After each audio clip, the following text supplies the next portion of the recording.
আজকে শিবরাত্রি। সবাইকে জানাই শিবরাত্রির শুভেচ্ছা ও প্রীতি। আজকের দিনটি কিভাবে শুরু হয়েছিল সেই প্রসঙ্গে অষ্টাদশ পুরাণ ঘেঁটে দেখলাম আজকের দিনে শিবের পূজা শুরু হয়েছিল একজন ব্যাধের হাত ধরে। আজকের দিনে একজন ব্যাধ শিকার করতে বেরোয়, কিন্তু সারাদিন কোনো শিকার করতে না পারায় তার মনে দুশ্চিন্তা হয় যে আজকে কিভাবে আমার পেট ভর্তি হবে এবং আমার বাড়ির সন্তানদের এবং স্ত্রীর কিভাবে পেট ভর্তি হবে। আজকে যদি আমি কোনো শিকার না করতে পারি তাহলে আমার সন্তানেরা এবং আমার স্ত্রী কোনো কিছুই খেতে পাবে না এবং আমাকেও উপবাসে কাটাতে হবে। তাই এসব চিন্তা ভাবনা করতে করতে সে কী করলেন না, একটি জঙ্গলের ভিতরে একটি জলাশয় ছিল। সেই জলাশয়ের পাশে একটি বেলগাছ ছিল। সেই বেলগাছে চড়ে বসল এই আশায় যে কোনো না কোনো বনের পশু জল খেতে আসবে আর এলেই তাকে আমি বধ করব। সেই আশায় সে বেলগাছে তীর ধনুক নিয়ে বসে থাকে। এমন সময় রাত্রিবেলা প্রথম প্রহরে একটি হরিণ সেখানে জল খেতে আসে। হরিণ আসার পরে ব্যাধ তাকে তীর নিক্ষেপ করতে উদ্যত হয় এবং হরিণটি তা বুঝতে পেরে এসে ব্যাধকে বলে যে আপনি আমাকে এখনই বধ করবেন না। ব্যাধ বলেন যে আমি তো সারাদিন কোনো অন্ন খাবার কোনো জোগাড় করতে পারিনি, তা আমি যদি বাড়িতে যাই তাহলে আমার সন্তানেরা অনাহারে আছে এবং আমার স্ত্রীও অনাহারে আছে। আমি যদি তোমাকে না স্বীকার করি তাহলে তাদের কি খেতে দেব। তখন হরিণটি বলে যে আমি বাড়িতে যাই, আমার সন্তানেরা আছে, তাদেরকে আমি ভালো করে খাইয়ে ঘুম পাড়িয়ে আমি ঠিক সময়ে ফিরে আসব। ব্যাধ তার কথা বিশ্বাস করেনি, কিন্তু হরিণ বলে যে আমি বেদ জ্ঞানে এবং ধর্ম মতে চলি। আমি কথা যখন দিয়ে যাচ্ছি, আমি যদি না কথা রাখি তাহলে আমার পাপ হবে। দ্বিপ্রহর এইভাবে সেই হরিণটি সেখান থেকে চলে যায়। দ্বিপ্রহরে আরেকটি হরিণী জল খেতে আসে। ব্যাধ তাকেও বধ করতে উদ্যত হয়। সেই হরিণীও কাছে এসে বলে যে আমার বাড়িতে আমার সন্তানেরা আছে, তাদেরকে আমি খাইয়ে ঘুম পাড়িয়ে আমি সঠিক সময়ে আপনার কাছে এসে উপস্থিত হব, তখন আপনি আমাকে বধ করবেন। ব্যাধ ভাবে যে প্রথম হরিণটি চালাকি করেছে, এও চালাকির আশ্রয় নিচ্ছে। তাই বলে না, আমি তোমাকে এখনই বধ করব। আমার বাড়িতে আমার সন্তান এবং স্ত্রী অনাহারে আছে, আমি তাদের মুখে খাদ্য আমাকে তুলে দিতে হবে। আমি যদি না নিয়ে যাই তাহলে তারা না খেয়ে রাত্রি যাপন করবে। তখন দ্বিতীয় হরিণী বলে যে আমি আপনাকে কথা দিচ্ছি, আমি সঠিক সময়ে আমি ফিরে আসব। আমি ধর্ম পথে চলি এবং কোনো মিথ্যা কথা বলি না। তখন কাকুতি মিনতি করে ব্যাধকে বুঝিয়ে চলে যায়। প্রসঙ্গ কথা বলে রাখি, প্রথমবার যখন তীর ধনুক নিয়ে তীর এবং যখন গাছে উঠেছিল একটা লোটাই করে জল নিয়েই ওপরে উঠেছিল, যাতে জল তেষ্টা পেলে সে সেই জলটা পান করতে পারে। কিন্তু যখনই প্রথম হরিণটাকে প্রথম প্রহরে তীর নিক্ষেপ করতে উদ্যত হয়, তখন তার হাত থেকে কিছুটা জল গাছের তলায় পড়ে এবং কয়েকটা বেলপাতা খসে পড়ে। সেইখানে একটি শিবলিঙ্গ ছিল। সেই শিবলিঙ্গের মাথার উপরেই সেই কয়েকটি বেলপাতা এবং সেই জলটি পড়ে।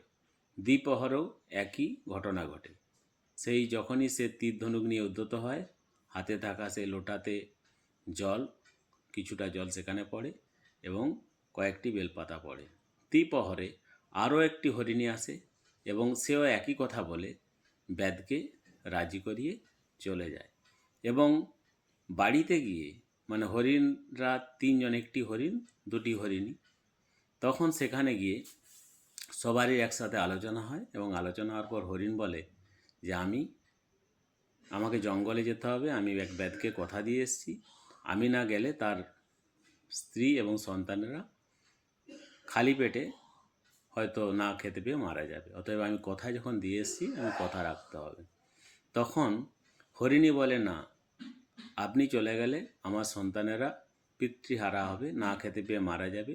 অতএব আমিই চাই ব্যাদের কথা রাখতে, আমিও কথা দিয়ে এসেছি। দ্বিতীয় হরিণী যে, সে ছিল তাদের বাড়ির পরিচারিকা। সে বলে যে আমিই যাই, কারণ আমার তো কোনো কাজ নেই, আপনারা দুজনে যদি সেখানে যান, আপনাদেরকে যদি হত্যা করে, তাহলে আপনাদের সন্তানেরা পিতৃহারা হবে এবং ওদের বেঁচে থাকা খুব কষ্টকর হবে। তখন সেই হরিণীও উদ্যত হয় সেই জঙ্গলে ব্যাদের কাছকে যাওয়ার জন্য। এক সময়ে ধর্মরক্ষা করার জন্য এবং মিথ্যে কথা যাতে না বলা হয় সেই জন্য 3টি হরিণী, একজন হরিণ আর 2টি হরিণী ব্যাদের কাছে গিয়ে উপস্থিত হয়। তখন ব্যাদ তাদেরকে দেখে তীর নিক্ষেপ করবে বলে আবার নড়ে চড়ে বসে। তখন রাত্রি 3 প্রহর। আবার সে তার লোটা থেকে একটু জল আর কয়েকটি বেলপাতা শিবলিঙ্গের মাথার উপরে পড়ে। তখন হরিণরা 3টি হরিণ এসে বলে যে এ বলে আমাকে বধ করো, এ বলে আমাকে, এ বলে আমাকে। তখন ব্যাদ ইতস্তত হয়ে যায় যে কাকে বধ করব। তখন বলে যে তোমরা এতটা সৎ কেন, 3 জনেই কেন প্রাণ দিতে চাও? না, আমাদের যদি প্রাণ নেয়ার পরে কারো যদি ক্ষুধা মিটে এবং কারো উপকার হয়, তাতে আমরা প্রাণ দিতে রাজি। তখন ব্যাধের মাথায় একটি খুবই গভীর চিন্তা এসে হাজির হলো। সে বলল যে বনের পশু হরিণ হরিণী এরা যদি অন্যের উপকারের জন্য প্রাণ দিতে রাজি হয়, ধর্মরক্ষা করার জন্য, তাহলে আমি কেন অন্যের জীবন সংশয় করে পেট ভরাবো বা খিদা নিবারণ করব? তখন ব্যাদ তার ভুল বুঝতে পারে এবং নিচে থাকা শিবলিঙ্গে ওই 3 প্রহরে জল এবং বেলপাতা পড়ায় সেই শিবলিঙ্গের কাছে স্বয়ং দেবাদিদেব মহাদেব উদয় হন এবং উদয় হয়ে ব্যাদকে আশীর্বাদ করেন যে তুমি যে এদেরকে বিশ্বাস করেছ এবং তুমি যে পরিবারের প্রতি দায়িত্ব পালন করার জন্য এখানে এই সামান্য খাদ্য জোগাড়ের জন্য রাত্রি যাপন করে আছো, এই জন্য তোমাকে আমি আশীর্বাদ করি। এবং তুমি যে এদের 3 জনকে হত্যা না করে নিজের ভুলটি বুঝতে পেরেছ, এই জন্য তোমাকে আমি আশীর্বাদ করি যে তুমি পরজন্মে যখন শ্রীকৃষ্ণ রামচন্দ্র হিসাবে জন্ম নেবে, তখন তুমি তার সান্নিধ্য লাভ করবে। এবং 3টি হরিণকেই আশীর্বাদ করেন যাতে পরে শ্রী রামচন্দ্রের তারাও সান্নিধ্য লাভ করে।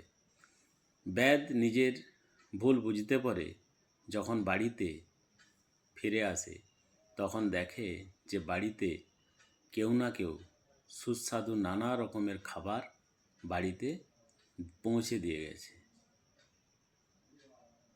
সেই খাবার সে নিজে, তার সন্তানরা এবং স্ত্রী সবাই মিলে ভাগ করে খায় এবং সেই দিন থেকে সে পশু শিকার বন্ধ করে। আজকের শিবরাত্রির মাহাত্ম্য এটি যে মানুষের ভুল ভ্রান্তিগুলোকে শুধরাতে এবং ভালো পথে আসতে সাহায্য করবে আমাদের দেবাদিদেব মহাদেব। যেটুকু অষ্টাদশ পুরাণে পড়ে জানলাম সেটুকুই জানালাম যে আজকের মহাশিবরাত্রির এই যে উপোস থাকা এবং না খেয়ে শিবের মাথাতে জল দেওয়া, বেলপাতা দিয়ে পুজো দেওয়া, এটা ওই ব্যাদের হাত দিয়ে প্রচলন হয়েছে। এবং 3টি হরিণ এবং হরিণীরা যখন ব্যাদের কাছ থেকে তাদের সন্তানদের বা বাচ্চা হরিণদের কাছে সযত্নে রেখে তার কাছে ফিরে আসার জন্য আবেদন করেন, তখন ব্যাদ তাদেরকে প্রশ্ন করেছিল যে কোন বিশ্বাসে তোমাকে ছাড়ি? তখন যে পাপগুলোকে মহাপাপ হিসাবে তারা ব্যক্ত করেছিল যে এই সমকক্ষ আমরা যদি ফিরে না আসি আমাদের এই সমকক্ষ পাপ হবে। সেটা কি না, যদি কেউ বাবা মাকে সম্মান না করে, যদি কেউ শিবরাত্রিতে উপোস না করে, সে যে পাপ হয়। এবং যদি কেউ বেদ বিক্রি করে তাতে যে পাপ হয়, যদি কেউ শ্রীকৃষ্ণকে না মেনে চলে যে পাপ হয়, সেই সমস্ত পাপ আমাদের হবে। তখন বেদ তাদেরকে বিশ্বাস করেছিল। এই হলো শিবরাত্রিতে উপোস থেকে 3 প্রহরে শিবের আরাধনা করে ফল লাভের ইতিকথা।